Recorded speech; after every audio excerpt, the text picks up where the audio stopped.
When I arrived at the information ministry, and we were writing newsletters which were ending up under the staircase and in the rain, and that upset me because we were putting a lot of work. And then one day I said to the director of information, sorry sir, can we not have a TV program that would encapsulate these things and attract more attention? I don't know whether anybody is reading this newsletter though. He said he thinks it's a good idea. So where do I want to get a studio? Then they want many studios. I said, well, we can use NTA. Why will we use NTA? I said, well, the federal government institution, they should partner with us. He said, then go and ask them. So I went to NTA. They accepted. And my boss said, now what will we be doing every week? I said, sir, you should speak to your principal officers. He said, no, I want you to go and write out something. So I wrote what the first 3 editions will be. Then one day he said, so we're going to have a TV program. We don't have a presenter. I said, yes, sir. We must get a presenter. He said, so who will that be? I said, sir, I don't know. He said, you have done radio before. You go and do the presenter. I said, sir, I've never done anything on TV. He said, go and try. And that's my journey on television began with that program.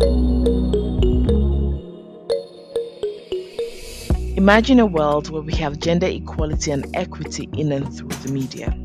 That is our mission here at African Women in Media. I am Dr. Yemisi Akinbobola, your host, and this is Her Media Diary, a podcast that captures the lived experiences of African women working in media industries. Now, on today's show, I am super excited to have Eugenia Abu, a distinguished Nigerian broadcaster, author, and media consultant, renowned for her significant contributions to journalism and media in Nigeria. Eugenia Abu shares with me her remarkable journey, from being an intern in a local radio station to becoming an iconic, internationally recognized broadcaster, producer, author, and many, many hats that she wears. Now, throughout this series, we will be in conversation with African women who have become media legends by virtue of their long years of experience and invaluable contributions to the growth and actualization of gender equality in and through the media. By inviting these voices into the conversation, we hope to provide solutions to break down barriers faced by African women in media industries. All right, so I am beyond excited to have you on the podcast, Miss Eugenia Abu. I am often the researcher asking people who they saw on TV when they were younger that inspired them to the profession. Now, I didn't live in Nigeria for too long, but there are 2 things that I remember on TV in Nigeria back then. One was Indian films, and the second was Eugenia Abu on NTA. Pretty iconic. Indian films and Eugenia Abu. Unbelievable. Yeah, those are the 2 things I remember very clearly, vividly, sitting around watching on TV in Nigeria back in those days. And but you've done so much more than that, right? You're a very intelligent and well-read woman. You've got an English degree from ABU Zaria. You got 2 master's degrees, one in communication policy studies from City University of London, a second in creative writing from Keele University, and you're an alumni of Chevening Scholarship and a USIS fellow, right? And I'm not done yet.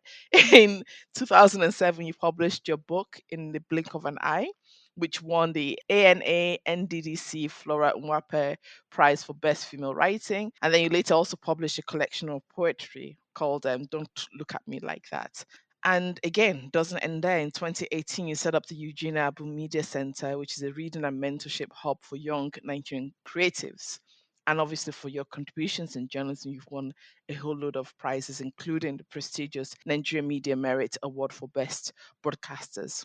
And all of that, listeners, is just the tip of the iceberg because we simply won't have enough time to list everything that you've achieved on this podcast. So I am more than honored to have you on the podcast. Thank you so much for doing it. I'm truly delighted to be here. Thank you for having me. Great. So now I've been researching you, and I know that you were born in Kaduna in the 60s, right? And you started writing very early on back then. So what was life like for you growing up in Kaduna back then? Or did you grow up in Kaduna? I actually was born in Kaduna, and then I grew up in Zaria, which is an hour away from each other, right? So I did ABU Zaria, so I basically was in the university, but somewhere along the line, my father moved to Makudi to become a permanent secretary in the state, a new state, a newly created state. So I basically went through Zaria. As a young girl, I did my primary school in Staff School ABU Zaria, and then went on to do my secondary school in Kaduna, although I was born in Kaduna, so there it is. Okay, okay, okay. So, but what was life like in those early years, for you? It was simple. My parents both worked. My mom was a nurse, later becoming a matron and the owner of a hospital in her later years.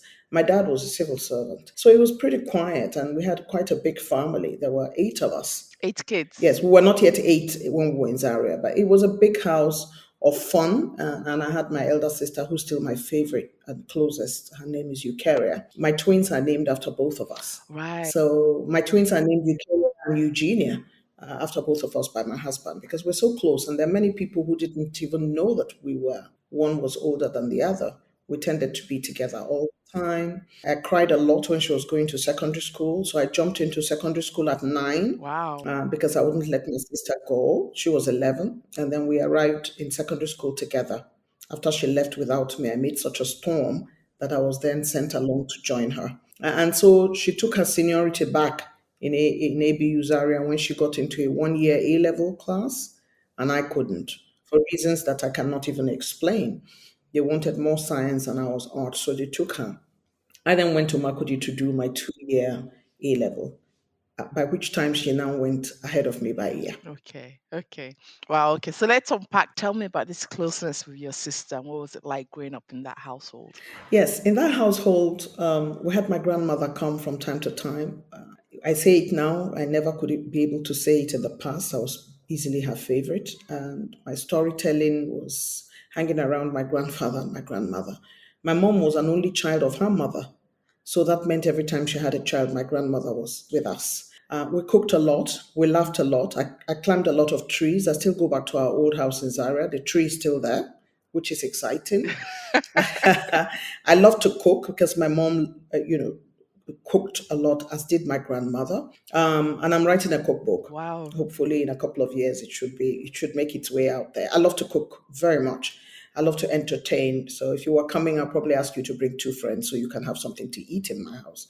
My joy is watching people eat. So the house was full of joy, great aroma of food, friendships, visitors from my parents, lots of books. My father had a huge library. I literally lived in it, which has made me that person who loves books today.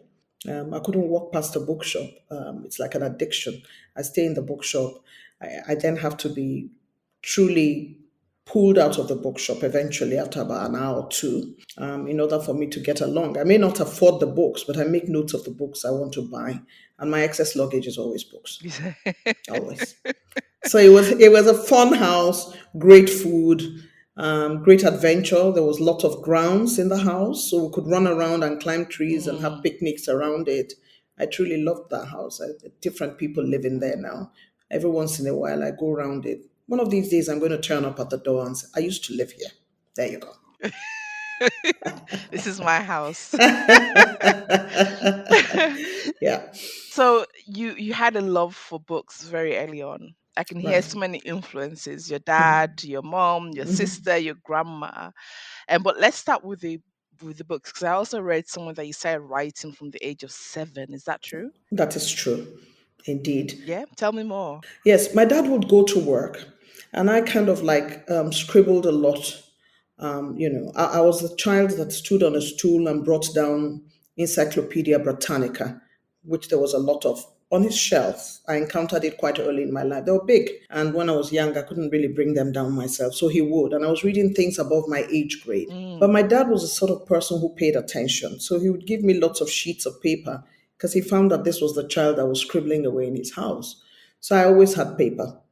And then I had all the stories I would write. And then when he comes back from work, he encouraged me by saying, I used to draw all these insect, stick men and women, Yeah. and put words around them because I also read a lot of cartoons.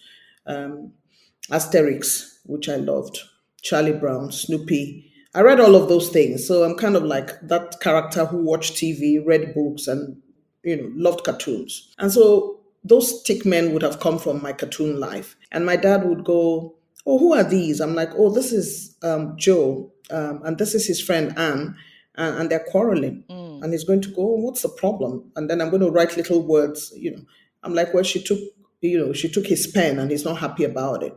Then he comes back some days and I'm like, Anne had an accident. She broke her knee. My father is going to go, he's so sorry. I'll be showing him the pictures. Is Anne in hospital? I'm like, yes, but she's getting better. By the third day, Anne is out of hospital, and I have all manners of stories that, and my father was patient. He would listen. He would refill my paper. He would buy me pens of different colors and made it easier for me to be so inspired by him. Mm. So I would write a lot of things and he paid attention. Today, parents really don't look at what their children are writing. I think my dad could tell in his spirit that I would be a writer one day. And so he encouraged me by all these pieces of papers around the house. He never shredded them. He never let anyone throw them away. He put them together in a file for me. And then when he came back from work, sometimes he asked my advice about what to do about an errand staff. My father was an administrator. He goes, this guy hasn't been coming to work. What do you think we should do to him? I'm thinking, I think we should give him one more chance. I'll probably be 8 or 9, something like that. So it was really fun. My mom was really the policewoman of the house. My father couldn't raise his voice. Mm. It was my mom who whipped in the discipline. So you knew she was coming if you hadn't cooked, you hadn't cleaned your room. Mrs. Amudu would be standing, she was very tall, standing over you and asking you, who do you think you are? So you have to go back to your room and fix it. Yeah. So she was the one who was the disciplinarian. My father was a quiet disciplinarian, was excited whenever he saw us do some work, and I guess was the proudest man on the planet when I began to anchor the network news many years later. And we're gonna talk so much about that. It's about anchoring the. Oh God, I'm having goosebumps already just thinking about it. But your your sister, tell me more about that relationship and how you became so close. There were 8 of us. There were 6 daughters and 2 sons. My brother was right behind me, the senior son. And my elder sister was the one whom, as you already know, I accompanied to secondary school. Even though my father thought at the time that I was too young at 9, he literally didn't want me to start. He thought I was too young and that I needed to grow up a little more to make secondary school. He was an educationist, you see, so he felt that I wasn't mature enough. But at some point, my mom drove me all the way from Zaria to Kaduna. The distance was only 1 hour, and I did the exam. And I resolved to pass it. And so the late Mrs. Jarma, who was then our principal, a set of twins, one of them becoming the first commissioner in the North, female commissioner in the North. Mm. She just passed. But Mrs. Jarma was my principal of the secondary school at the time and said to my father, don't worry, she would not pass. If she does not pass, then you can come and take Okay. her. She's very young. She's not likely to pass the exams in Form 1. Little do they know. That was for me. When you say I can't do something, then I resolved that I will conquer it. And I did conquer it. And so my life in the secondary school began. My sister was my confidant, was the one I could run to when a senior was bullying me, would take punishment for me if I was a little too chatty and got on the wrong side of the law. Amongst the prefects, she would say, oh, she has nosebleeds. Oh, please forgive her. I'm going to kneel down for her. And we bonded harder. At this age, of course, you didn't have a period. And so when the period came, it was with her that we bonded, talked about it, found out what was going on with my life. She would assure me that I would be fine because she had been there before. And all our lives, she has remained the exact same. And it's because of that closeness that my husband decided that he would name the children, the twins, after myself and herself. And like I said, not many people know that we're not twins, even today. Eukarya, Eugenia, people thought we were born together. Because I look older than her, people tend to also think that, oh, they have to be twins. There's no difference. But my sister looks much younger. I can't tell. I'm more out and about, more adventurous than she is. Mm. She's an architect. I'm a writer, I'm a broadcaster, so I'm more well known. She's very quiet. Mm. I'm chattier than she is, but really, honestly, I miss her very much when she's not around. We share a lot of things. She's really my twin, as it were. Mm. And talking about broadcast, I read somewhere that you initially wanted to be a lawyer but got into broadcasting accidentally. Tell me about that. What inspired you to want to become a lawyer? I'm that person who wants to stop, come down from a car, and try to ensure that somebody who is being worsted by a taxi driver, the taxi driver doesn't get away with murder if the other person is right. I don't like to see injustice. So from very young, I felt that the best way to be able to contribute to that side of things in life was literally to become a lawyer and defend people. And, for a long time, I was so sure that that was what I would do.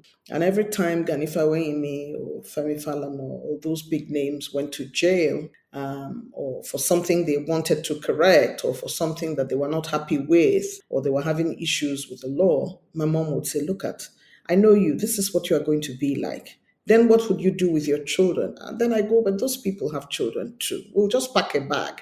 And when it's time, I'll be going until we resolve it. Then I'll come back home. And she would laugh. But as Providence would have it, they didn't give me law at ABU Zaria. There was absolutely nothing I didn't do. I tried, I applied, I passed, but they kept saying the cutoff from my state. There were too many people wanting to read law. They couldn't take all of us.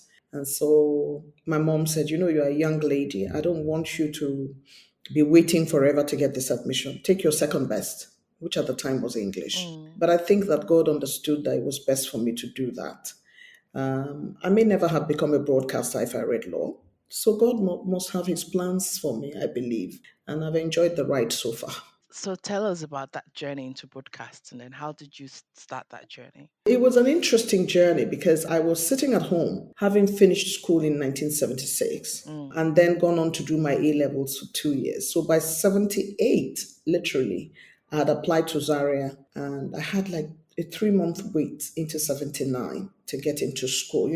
Those periods of layover. And I was at home bored to death when I heard a radio station doing the test transmission. Okay. That was Radio Benue Makurdi, which was my first presence in a broadcast institution, pretty much. And so I went over to the station. I first asked my dad that I'm listening to radio, and every time this radio station comes up, they're having test transmission. I want to go find out what that is about. He said, well, just go. And I went. And I met this gentleman who said to me, have you ever done any kind of broadcasting before? And I said, no. I don't remember his name now. Because the radio stations in the past set up by the states, they usually would take a general manager from the Federal Radio Corporation, which was like the mother of all stations, like NTA is to broadcasters on TV. And so they would enter a contract with FRC and the person will stay and train and run the station for a year or two before he leaves. So this gentleman had just come in from, I think, Ibadan, and he was in the station when I arrived, new general manager for a new station.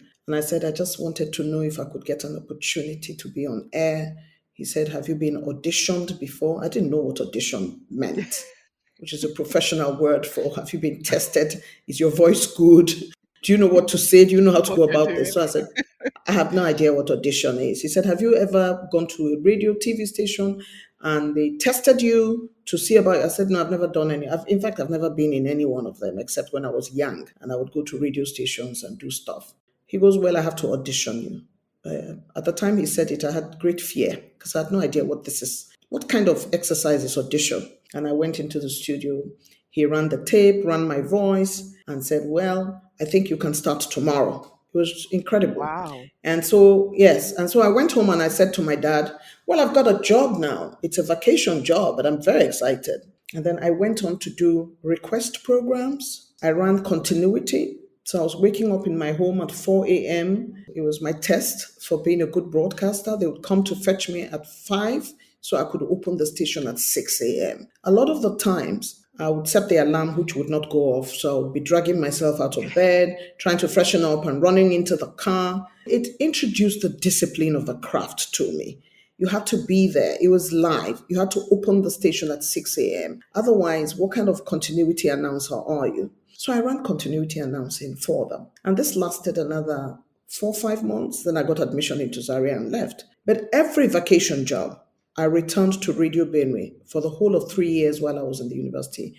They took me with open arms. Unlike today where young people think it's all about the money.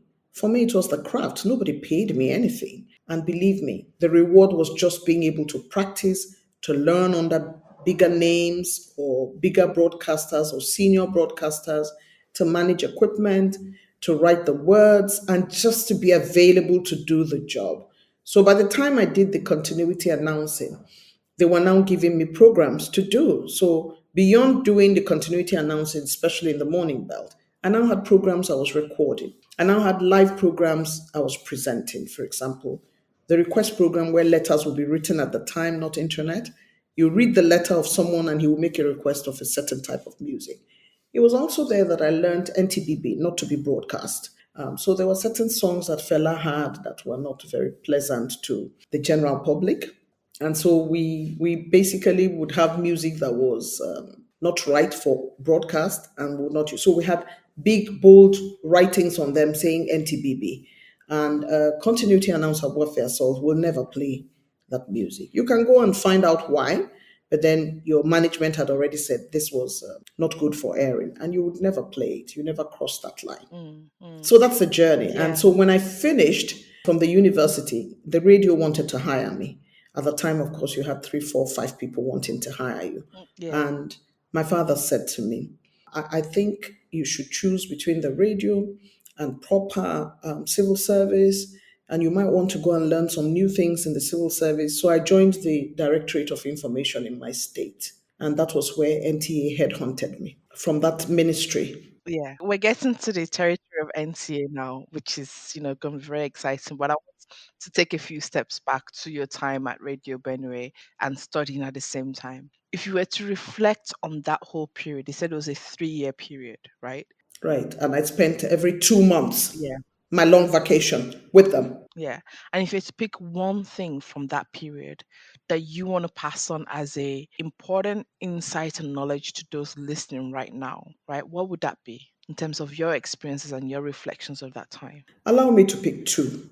One is that sometimes you are in school and you didn't pay any tuition.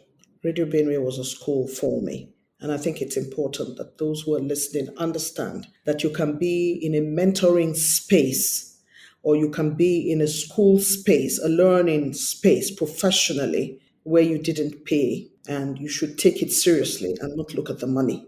I learned quite a lot from people, my forebears, in that space at the time. In the United States today, people who go want to be mentored by big architects have to pay a certain amount of dollars these days just so they can have their names there. So for me, it was a learning curve. The second thing was there was discipline. It was about the craft.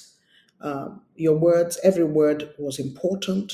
Your supervisor ensured that they saw a script until they could trust you. So it's about also the discipline and the craft, that you knew you had to be early to open the station for your listeners. You understood also the discipline of not playing NTBB. You also understand the discipline of your interviewing skills, which you had already learned. So it was discipline and it was craft. So all of that put together would be for me the learning curves that I think people can take away from this conversation. And in many ways, by the time then NTA was headhunting you, you were ready. Were you ready? By the time NTA was headhunting me, I would say I was 1/3 ready. And I'll tell you why. 1/3 or halfway ready. I'll tell you why, because I was coming for every vacation job and I was doing this vacation job with the Radio Benue. But there was an interregnum of 1 year where I did National Youth Service with Ogun State Radio. So I went from radio to radio. After that first radio experience, I would say perhaps I was 1/4 ready. I was familiar with the terrain. By the time I went to OGBC, and they knew that I had this experience, they gave me more responsibility as a copper. And they gave me a children's program. Okay. And they gave me a women's program called Homemakers. So I was producing 2 programs a week. I don't think there was any other copper that had that responsibility. So I was learning quickly how to interview, who to interview for what. I was learning quickly how to run a children's program quite early on in my life. By the time I arrived at NTA, I was halfway ready, I would say. It was an interesting dynamic that when I arrived at the information ministry and we were writing newsletters which were ending up under the staircase and in the rain, and that upset me because we were putting a lot of work in the newsletter. So we had the Benue State Government newsletter, which I contributed to. And then one day I said to the Director of Information, sorry, sir, can we not have a TV program that would encapsulate these things and attract more attention. I don't know whether anybody is reading this newsletter though. And I think it's important that we have what we're saying and what government is doing thrust to the people in a pleasant way. And I think TV will do it better than a newsletter. Makudi is a very provincial town, but a very warm community. And I'm like, TV will attract the attention of everyone. He said he thinks it's a good idea. So where do I want to get a studio? Then they want many studios. I said, well, we can use NTA.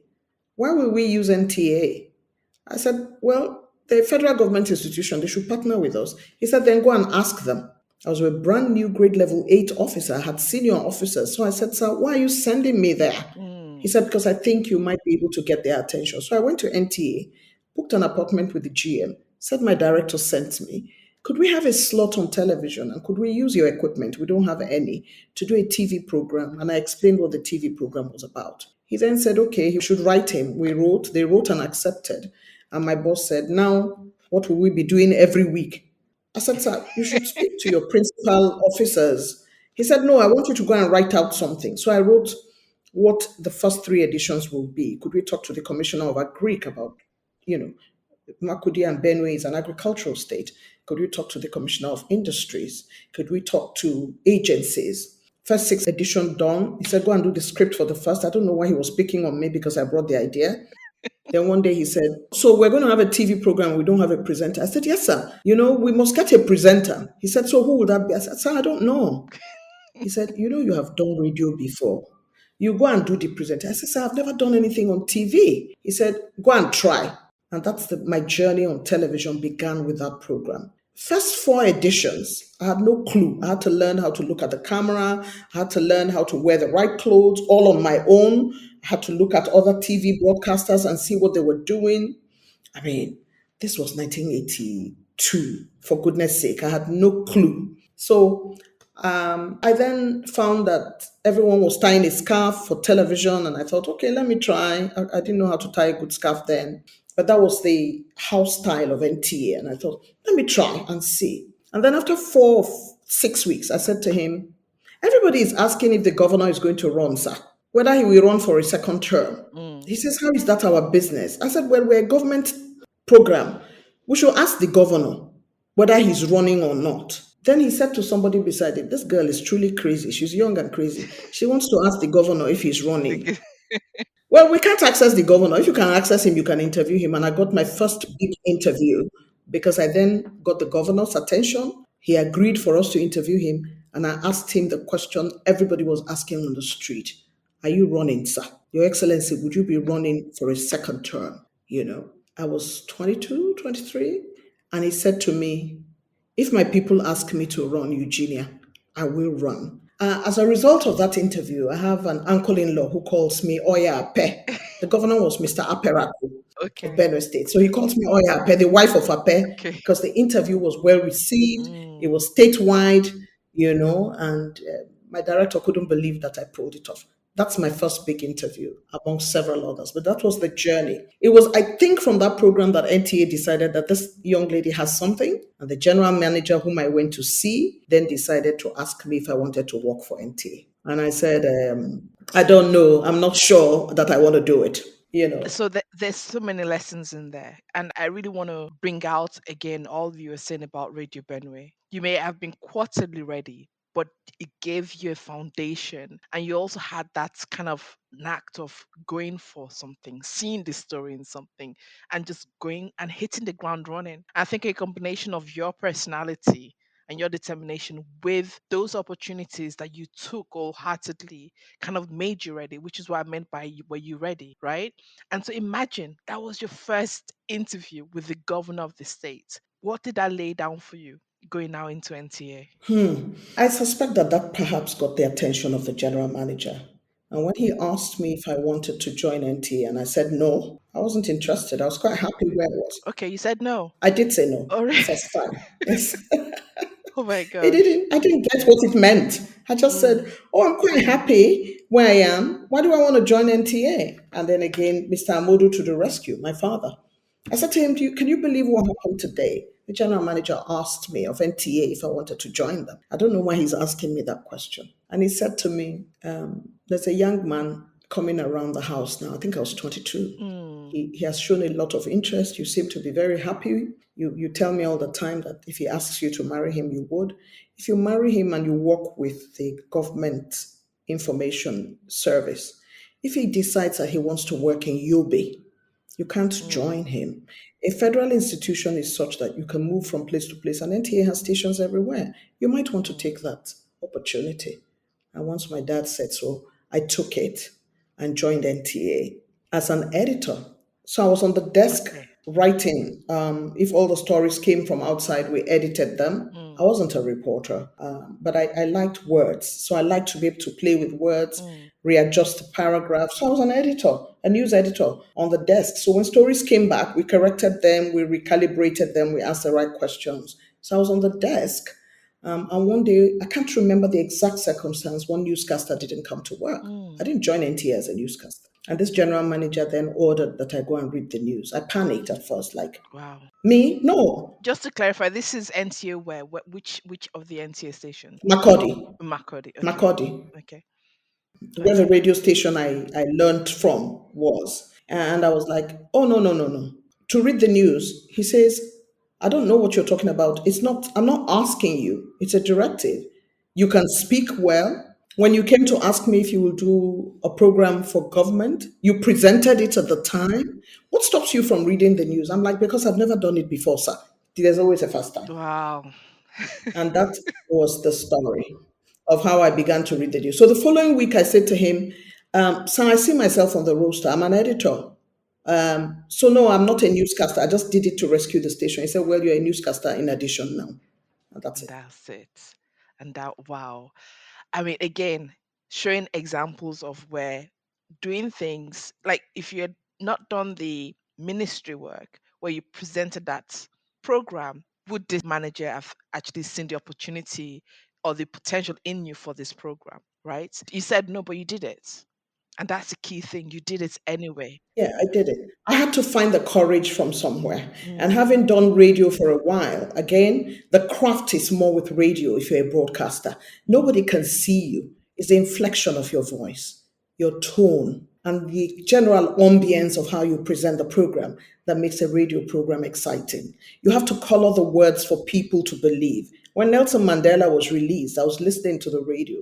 The presenter at the time, I was already a broadcaster, was phenomenal. I could literally see Nelson coming out of jail with his hands up in the air because of the way in which the radio presents. So, if you're going to be a good TV presenter, if you've done radio, you've done the job three-quarter way. It was the courage you bring, the ambience you bring. You're a little different from those who arrived at TV before mm, without having done radio. Radio prepared me for the ability to step up a little higher because I've already done the ambience, the tone, and color the words. So my writing, my ability to present, inflect my voice assisted me to become the TV presenter that I've become today. mm. And I keep emphasizing this point of the things you've done before you got a TV because oftentimes, I mean, academic, we have media students and they'll tell you, I want to be a presenter, I want to be on camera.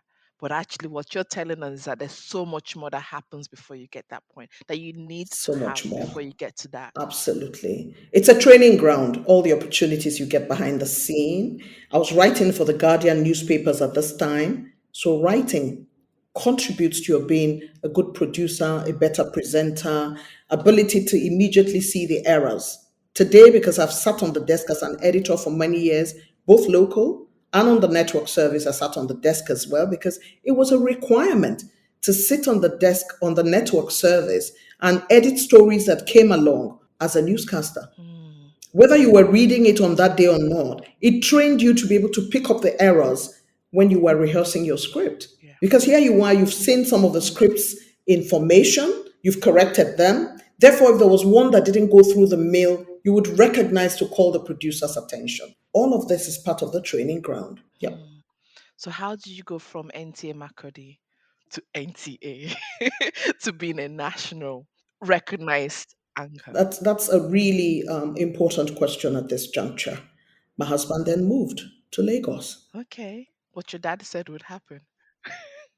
Yes, he then moved to Lagos. I mean, we were young, the opportunities more in Lagos. Makudi, like I told you, was a small city. Lagos was a bigger space, and he was pursuing his dreams. He himself was a radio journalist and head of current affairs of Radio Benue, which is where I met him, by the way, while I was interning. He was a current affairs producer before he became head of current affairs. That was where I met him. One of the days I went to do my internship business. And so he moved to Lagos, not to broadcasting, but to business. He moved a little bit before I got admission to City University. Okay. Yes, because I got admission to City University because I had always wanted to do a master's. And once I finished my education and I had started working with television, and I was now married to my husband, I kept on talking about this master's degree, which my dad had encouraged me to do, and I got an admission at the University of Stirling. I gave that up. My father said, "Is that what you want to do? You want to get married and leave Stirling? I'm ready to pay your way." My husband was quite adamant about marrying me and ensuring that I got this education which I was giving up. Yeah. I'm not quite sure how he wanted to afford it. We both were not going to be able to afford it at this time. But he was determined. And that determination was what, 10 years, 2 children later, I then went on to do my master's. Now, at the cusp of the master's at City University, my husband had moved into Lagos. I moved with him. Within a month or 2, I think I took time off to have my baby and took a year off from the university. So within a year of living in Lagos with him and being at NTA, I then went on to do my master's at City University. Once that happened, I was away from the screen in Makurdi. I had not fully joined Lagos, and I came back from my master's and then, of course, fully joined Lagos on a transfer. And then these were the people ruling the airwaves: John Momo, Sienna Owe Brown, Ruth Benemesia Opia, Hawa Baba Ahmed, Tokumbo Ajayi, I think Cyril Stober. Yes. We had those numbers of people who were reading the news and a couple others more. Yeah. And during this period, I had arrived Lagos and I had never done the big league. What year are we talking about now? I had returned from my master's in 1992. Yes, this is 1992. So there was Donald Overejo. These are the newscasters at the time. And when I arrived, I was immediately placed on the desk. As you know, all newscasters. So you are rostered to be on the desk. You had a slew of newscasters. So I could be on the desk on my shift with Ruth, with Cyril, and a couple other people who may not have been rostered to read the news on the day. So we were the team, along with other editorial team members, that looked through the news, prepared the scripts, recalibrated what the reporters had brought, asked questions, and delivered this bulletin as a collective to the production editor, who then in turn gave a cursory look and passed it on to the producer. So it was a collective responsibility, even though the producer took the final, and then the newscaster, of course, now retrieves the script from the producer and heads for the studio. It had been checked and double checked, which doesn't go on that much with internet.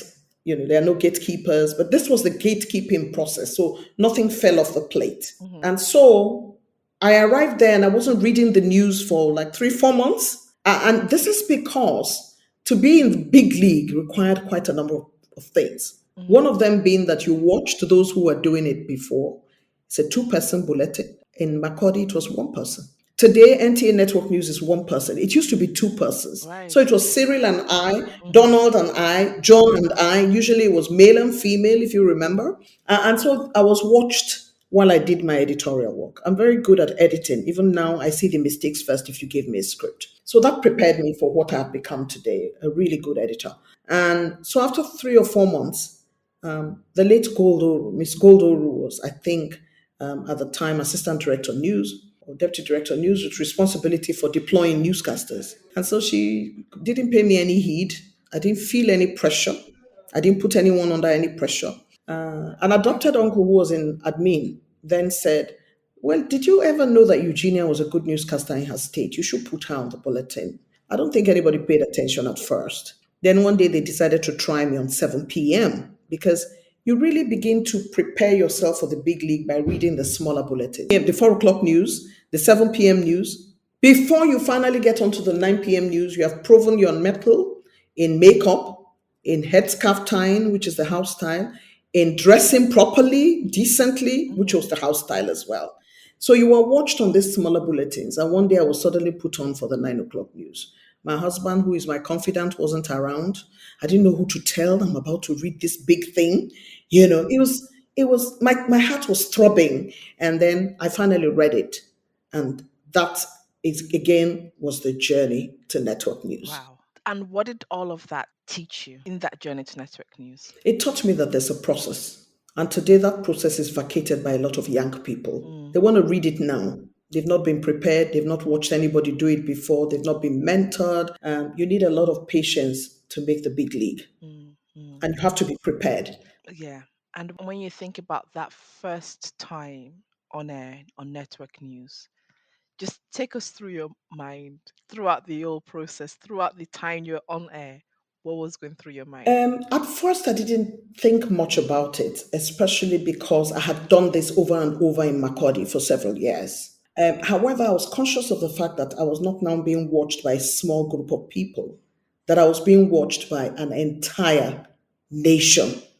I felt, for me at the time, it was the weight and the responsibility on my shoulders that I now represent a bigger thing.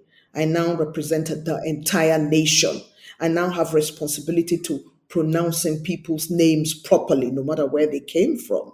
I may be familiar with names in my state. It's time now to pronounce Yoruba names as close to the original speakers as possible. It's time now to pronounce Hausa names, ask the requisite questions. You now knew that it was important that you know the various heads of states, the various prime ministers and how their names are pronounced, because we also had foreign news. You now know that you cannot say AC Milan instead of AC Milan. Those things became weighty issues because if you got it wrong, you had your bosses standing by the door. So you had to, basically learn as much as you can. You were also the person who became a current affairs officer, a mini institution in current affairs, because you now had to read all the papers a day before, a day you are reading the news, so you are current. So a script doesn't arrive in front of you and you don't know. There was no internet then. Yeah. You must have read the papers in the morning. You knew what was good. So when they brought a script and there was an error in it, or there are factual issues, you can actually then discuss it with your producer. If you didn't have that broad knowledge, you're going to be in trouble as a newscaster because you're the one everybody sees. You make the mistake, they hold you responsible. So it meant that I had a lot of weight on my shoulder. In my head, I was thinking, will I measure up to the CNS, to my colleagues I found on ground who have been on this trajectory longer than I've been? Will I measure up, or will I, after 2 weeks, be told that I didn't measure up, therefore I could no longer read it, which would have been quite a disappointment and an embarrassment. But this is it. So today, as we speak in 2024, with the work that we at African Women in Media and so many organizations do around women's rights and media, the environment is that women working in many industries have seen a significant shift, right, over the last decade or so. But working in the industry since the late 70s, right, from Radio Mercury to NTA Network News in the 90s, etc. What was it like for you as a woman? It was tough. I can tell you for free. There was this general impression that women they just had a really nice face and therefore served as props on TV for a very long time. At my time, a little less, but still there was that discrimination. And I would use a story to illustrate it. And that story is even much closer home than when I was in Lagos. So I arrived in Abuja many years later on transfer from Lagos when NTA moved to Abuja. By that time, I hadn't become producer of network news because I also produced the network news. When you're good at writing and editing, after a while, they elevate you to that position where you now produce the entire bulletin. And so I had a producer who was male. And at that time, the lead anchor, which then began to change over time. So Sienna would lead John, for example, because, it wasn't about being senior. It was about who had read network news for the longest. All right. So it was about experience. So it doesn't matter what your grade level was. If you had arrived network news a year before the other person, if they were senior to you, it wouldn't matter. They would lead. I don't know whether you get the point. I understand, yeah. Because they have experience of this it became a professional space rather than a hierarchical space. And so this gentleman who was junior to me, I was leading him Mm. for the network news for the day. And the tradition is that the lead newscaster takes the most important interview, and it usually would be one live interview. And this interview was about Ken Saro-Wiwa. I Okay. remember it clearly. He had died, and the Commonwealth had expelled Nigeria as a result of his passing. You know the story. Very pivotal moment in Nigeria's history. Yeah. Yes, absolutely. And I was reading the news that day, and an ambassador from South Africa, I think, the Nigerian ambassador, who was visiting, had been mandated, I think, by government to express government's displeasure with being expelled and explain their position about how Ken Saro-Wiwa was found this, was found that, and therefore this was what was meted out. Mm. And so this ambassador was visiting, and I was told that, there was going to be a live interview. It flies to reason that I was the one going to interview the gentleman, isn't it? And so I read everything I could possibly find, because you would already know this by 10 in the morning when the editorial meeting took place. Yeah. And so I read everything I could in order for me to be able to interview him. When was Nigeria expelled? Mm. What were the dates? What was the story before Ken Saro-Wiwa's passing? All of that. And I was ready for this interview.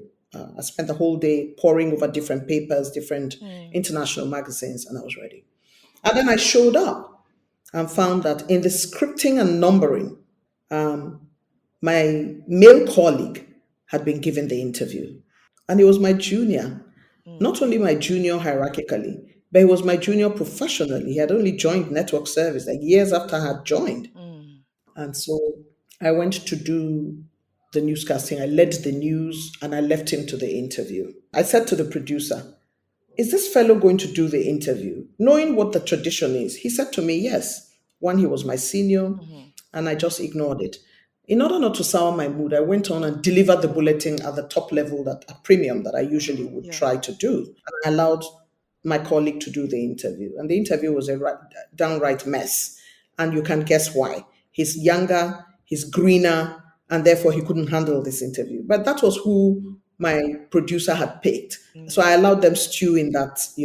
And once the interview was over, he was told he was overrunning. Could he stop so that I can continue the bulletin? And then, because interviewing somebody requires you're knowing the window, the timing, how many minutes do you have, knowing what questions to ask, knowing when to stop, knowing when not to ask a follow-up question because you don't have time. You see this all the time on international broadcast Yeah. channels where they say that's about the time we have. It doesn't matter if you have other things you want to ask. You need to stop now. You can engage online now and ask the questions. And so I remember at the time, the president of Association of Women Journalists National, Mm. Mojima Konjola, was pretty angry. And she came to me and said, "How would you allow that to happen? Why didn't you fight it?" I said, "No, I'm not very good at two fighting in the office space. Don't worry, it will take care of itself as we go along." And one day, 2 months later, the same producer said to me, "Could you pronounce this name, please? I know you travel a lot, so you must know how to pronounce this name from France." This was Marseille. And he said, Okay. "So could you help us pronounce this and teach the newscaster?" So I said, "I'm sorry. I think you've forgotten that I'm not that bright. Yeah. How could you be asking me this question? I don't know much." He goes, "How could you say that, Mrs. Abu?" I said, "Because you remember a month, two Mm. months ago when you allowed my junior to lead, and so I got my revenge like that." Yeah. So I don't think women should do the physical fighting. I don't think you should raise your voice in the office space. If you're a good writer, you can fight whatever discrimination by writing. Mm. And I went through a lot of it over time, where if a male colleague will put ahead of you, or a less endowed colleague. Yeah. I had two masters while I was working in NTS. Mm. I had a less endowed colleague, so pretend you be promoted ahead of you. You have your pen and your paper, and you have your voice at a meeting. Don't raise it. Stay calm and fight it for all other women coming behind you. That's the Mm. job. There you have Absolutely. it. Absolutely. Thank you so much. And I remember when you spoke at the African Women in Media 2018 conference in University of Ibadan, and you mentioned that when you were having your I don't know which number child it was, but you were having a baby and nobody advised you on the options for maternity leave. Tell me more about Correct. that story. Right. So over the years, I've been blessed with a number of children while I was working. When people ask me, when I give talks to women, What's your work-life balance like? How Mm. did you manage? Even I can't tell. I think God was just kind to me, apart from which you have to be intentional. You cannot have children and be at every party and then work so hard. So my social life pretty much suffered. So that the window I have, which I would have spent doing my social life, I spent it with my children. Mm. But I had no idea this would be, in fact, my last child. Ridiculous. But I'd spent all my life in NTA.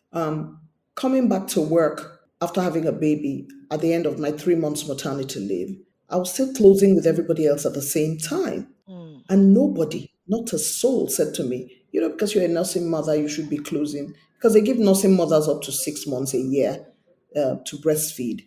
And therefore, you were expected to close earlier than most. Mm. I had no idea. Closing time was 2. I was still closing at 5. Mm. And I had no idea. Nobody told me. So for all my children, I literally did the work of a non-nursing mother without knowing that this existed. I think I was young when I joined, so I had no idea that these things existed. Women should take time to see the extant rules, should ask questions in admin, and should find out. And most establishments didn't have a crash at this time, so there was no crash to put my children. So I was having to juggle between going back home, checking them, trying my best to go back and breastfeed and come back. In Lagos, it would have been impossible because of the traffic. Makudi was quiet.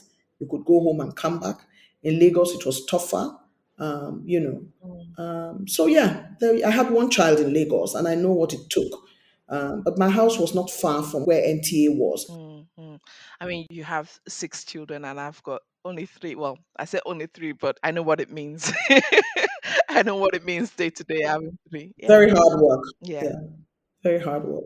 In fact, when I look back, I'm like, how did I do this? Because there were moments when I'm sitting in the car bawling because my house girl has just sacked me. You know what it's like? You just have someone who helps you look after the child. You have a meeting at 2 o'clock, and she turns up and says, I have to go now. My uncle is calling me at 1 o'clock. Mm. You're like, they've warned you at this meeting that you're always coming late because of the children. You send word that you're going to be late. You come in 20 minutes or 5 minutes, but you've sent word.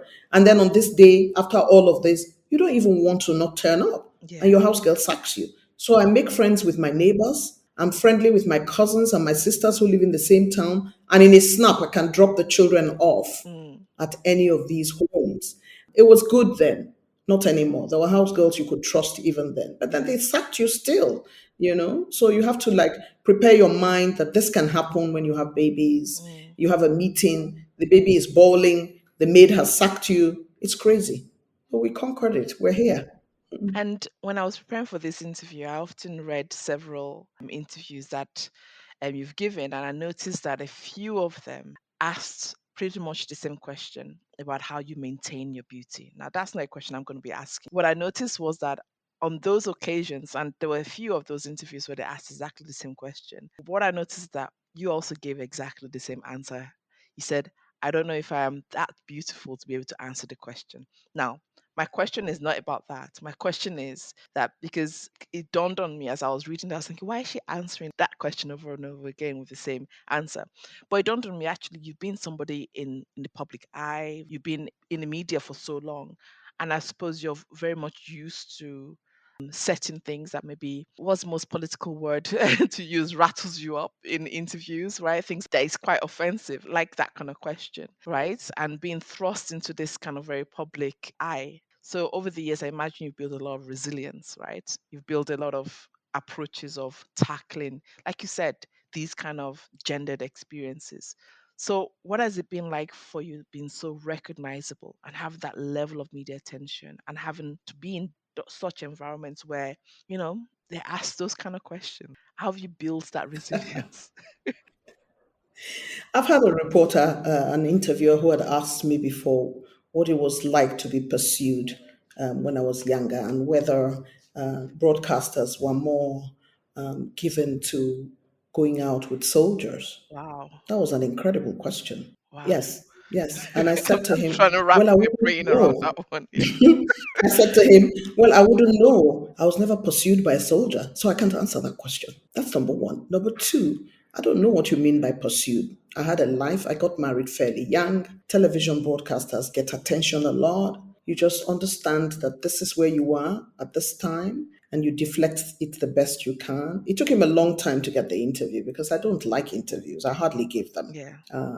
And there was another one who asked me, he used a very scientific word, and he said, he didn't ask me the question, but when he wrote the interview out, he did say that it was clear that I had something, something, something acid that I was using to stay the way I was. I had to call him when the interview played in the papers, and everybody was calling to say, "What's this acid? Can we buy it?" And I said to him, "What's this?" But before I called him, I'd actually checked it out. It's an acid that is inborn in your DNA that keeps you looking young. Yeah. And so I called him and I said, why didn't you just say you thought that Mrs. Abu looked ever young or ever green? Why are you using this acid that is making the whole world call me? Yeah. Yeah. Keep it simple. Case. That's the journalist mantra. Yeah. You put in the papers that there's an acid that I'm involved in. People think I'm using, I literally use Vaseline, Yeah. for my body and for my face. I've stayed with one serum for a very long time. That's Mm. it.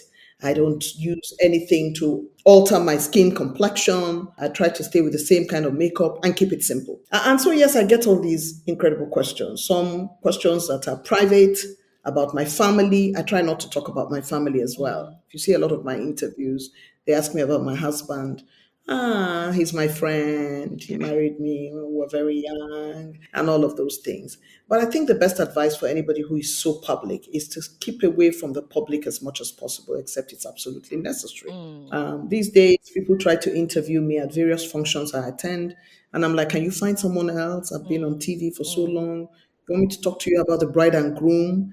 They have uncles here. I'm just a friend. Could you go find somebody else to talk to?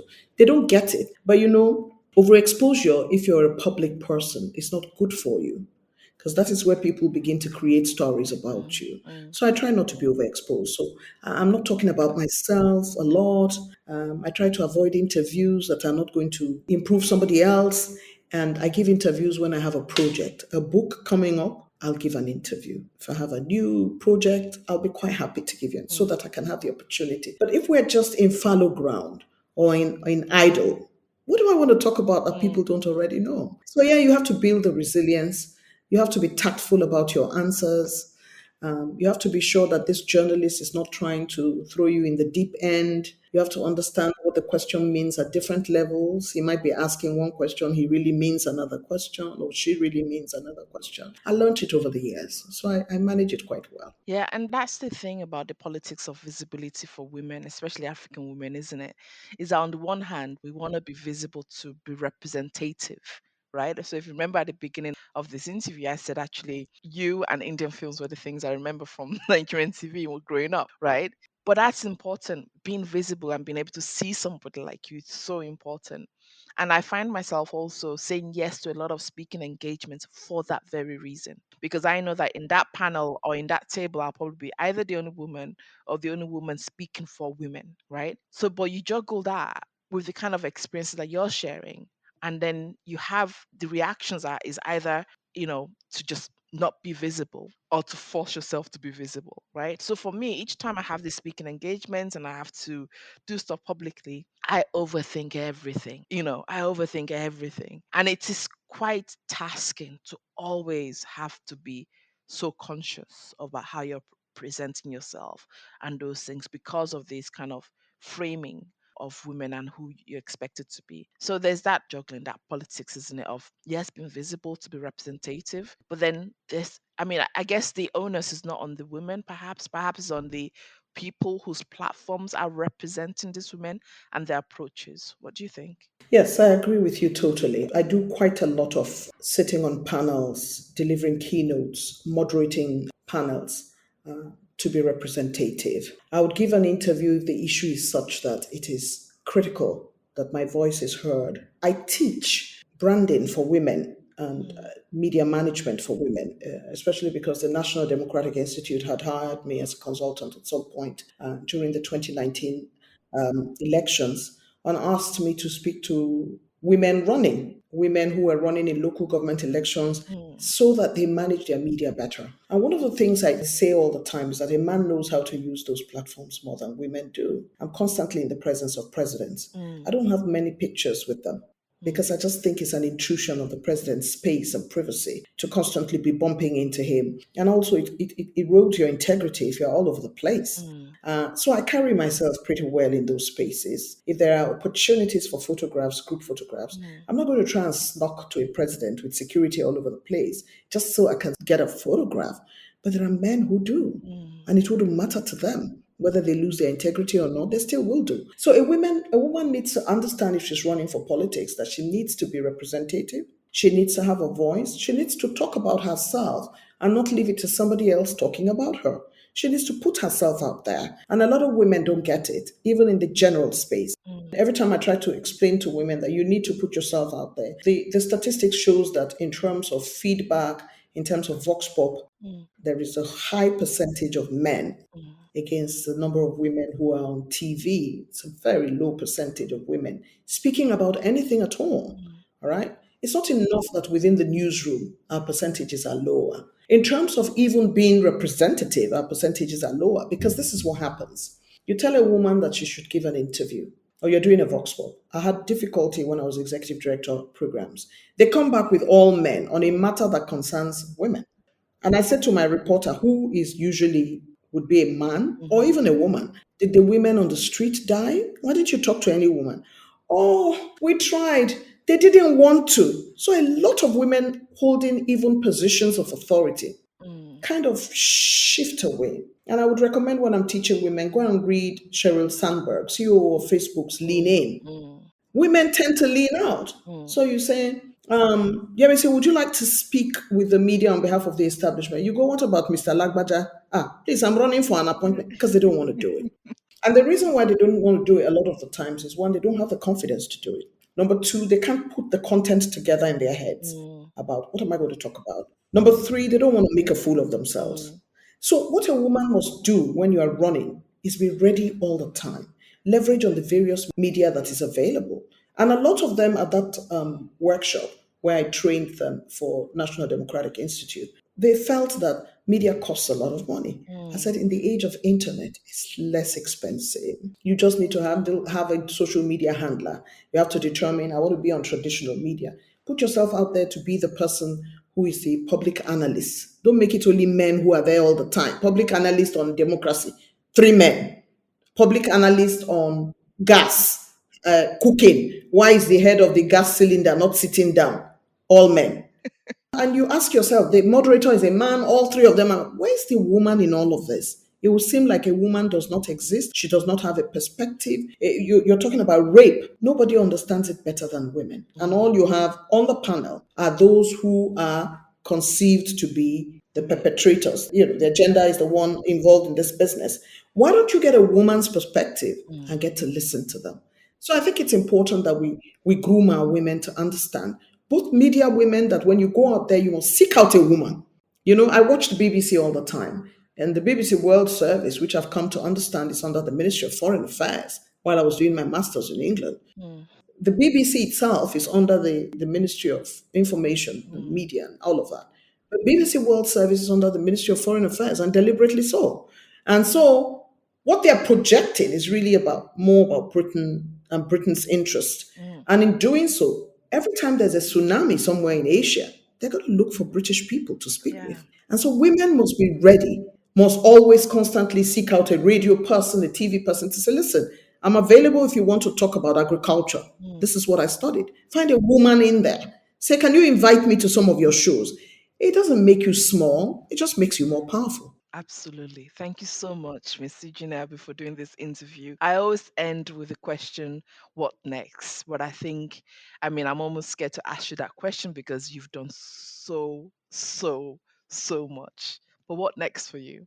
Okay, well, at the moment, I teach at Bingham University. I teach international broadcasting as a visiting consultant, and I'm a judge on quite a number of things, including the OFAB Media Awards Africa-wide, Multina Teachers Award for the best teacher in Nigeria that earns 5 million naira. It's the highlight of my year. I'm a judge on that. Professor Pat Tomi is our chair. And so we sit down, we go through a lot of entries, and one person wins the best teacher. We then meet them, top 10, and we pick this best teacher who ends up winning 5 million naira, getting trained in the UK, getting 6 blocks of classrooms built in their school as part of the win. I enjoy seeing teachers who have come from the hinterland, from the cities, walking around the hotel in Lagos, feeling very special. And I'm the judge, one of 8 that, or one of 7 that has to pick the winner. I love it. It's a great job. A teacher gets rewarded. I'm on the board of a couple of institutions, council member of Veritas University. So here's what I want to do. I'm currently doing my PhD in Kano, which is crazy.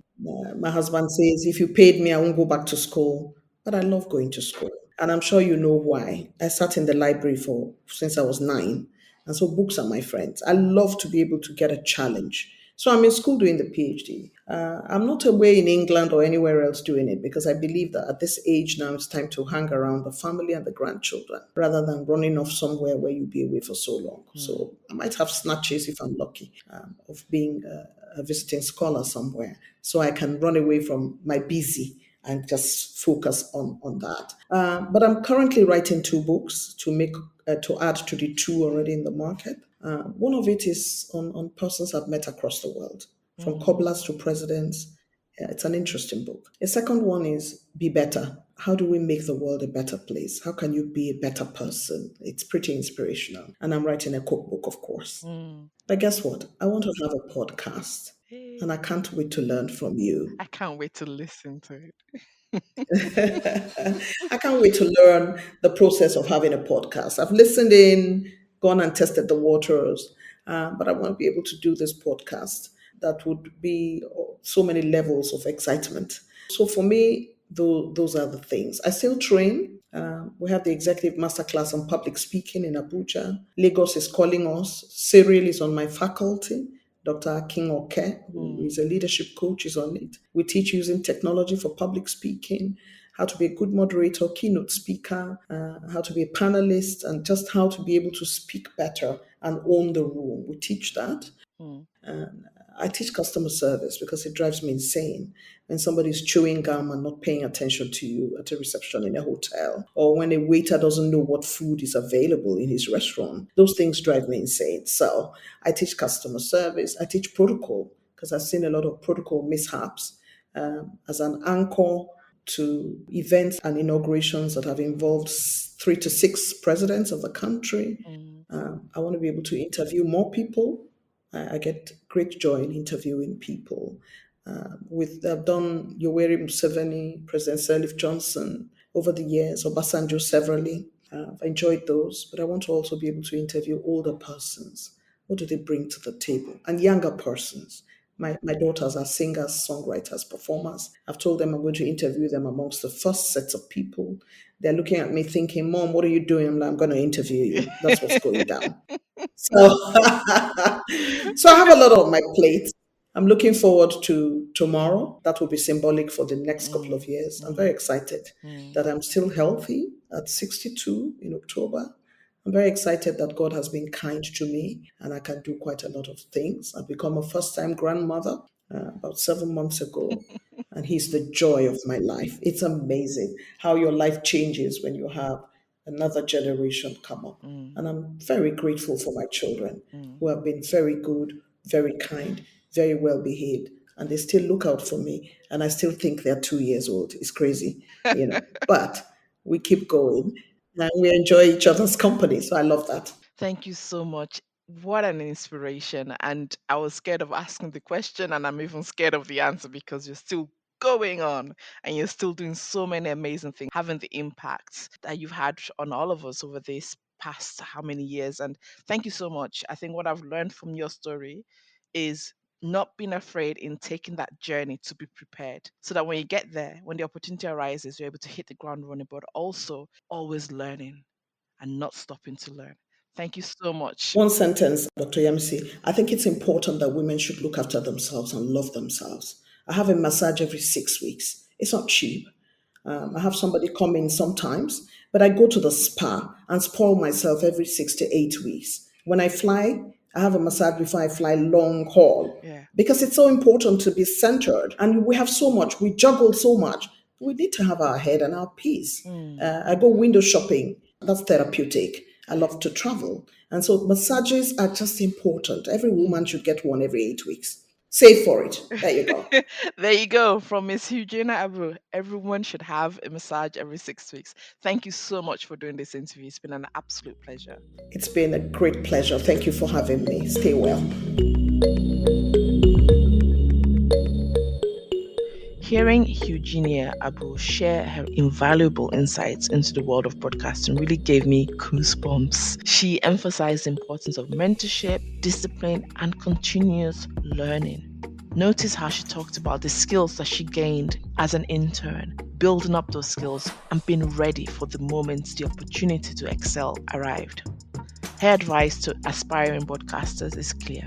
Focus on the craft. Be patient and always be prepared. These principles have guided her own career and will continue to inspire the next generation of media practitioners. Drop me an email at yemisi@africanwomeninmedia.com with your thoughts on these episodes, and please do also let me know if you'd like to appear on an episode of her Media Diary. To find out more about African Women in Media and our work, visit our main website at africanwomeninmedia.com. And in the show notes, there's a list of organizations and resources to support you if you have experienced any of the topics we've discussed today. Don't forget, join the conversation using the hashtag #HerMediaDiary. Her Media Diary is a product of African Women in Media, an NGO advocating for gender equality in the media industry. And this episode was hosted by Dr. Yemisi Akimbobola, produced and edited by Blessing Udeobase as part of a 4-episode series on media legends. All music featured in this podcast is by Nana Kwabena. Thanks for listening, and join us again next time.